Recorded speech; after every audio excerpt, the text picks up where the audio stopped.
గత వైసీపీ ప్రభుత్వ హయాంలో వైఎస్ జగన్ పై తీసిన వ్యూహం చిత్రం ప్రమోషన్లో భాగంగా విపక్ష నేతలుగా ఉన్న చంద్రబాబు, పవన్ కళ్యాణ్, నారా లోకేష్ పై అనుచిత పోస్టులు పెట్టిన విషయంలో టాలీవుడ్ దర్శకుడు రామ్ గోపాల్ వర్మకు ఇవాళ తాత్కాలిక ఊరట లభించింది. తనను అరెస్టు చేసేందుకు ఏపీ పోలీసులు ప్రయత్నిస్తున్న నేపథ్యంలో ఆయన దాఖలు చేసిన పిటిషన్పై విచారణ జరిపిన హైకోర్టు వచ్చే వారం వరకు అరెస్టు కాకుండా ఉత్తర్వులు ఇచ్చింది. వర్మ సోషల్ మీడియా పోస్టులపై ప్రకాశం జిల్లా మద్దిపాడుతో పాటు ఇతర ప్రాంతాల్లో కేసులు నమోదైన నేపథ్యంలో ఆయన తనను అరెస్టు చేయకుండా ఉత్తర్వులు కోరుతూ హైకోర్టును ఆశ్రయించారు. అయితే హైకోర్టు మాత్రం అరెస్టు చేయకుండా ఉత్తర్వులు ఇవ్వలేమని, కావాలంటే ముందస్తు బెయిల్ పిటిషన్ వేసుకోవాలని సూచించింది. ఇంతో ఆయన ముందస్తు బెయిల్ పిటిషన్ వేయడంతో పాటు ఈ కేసులన్నీ కొట్టేయాలని క్వాష్ పిటిషన్ కూడా వేశారు. ఈ పిటిషన్లపై ఇవాళ హైకోర్టులో విచారణ జరిగింది. ఇందులో ముందస్తు బెయిల్ పిటిషన్ పై విచారణ మాత్రం వచ్చే సోమవారానికి వాయిదా పడింది. అప్పటి వరకు వర్మపై ఎటువంటి చర్యలు తీసుకోవద్దంటూ కోర్టు ఆదేశాలిచ్చింది. ఆర్జీవీ దాఖలు చేసిన క్వాష్ పిటిషన్ పై కౌంటర్ దాఖలు చేయాలని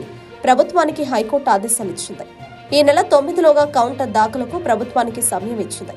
ప్రభుత్వం దాఖలు చేసే కౌంటర్ ఆధారంగా వచ్చే సోమవారం వర్మ అరెస్టుతో పాటు బెయిల్ వ్యవహారం కూడా తేలనుంది.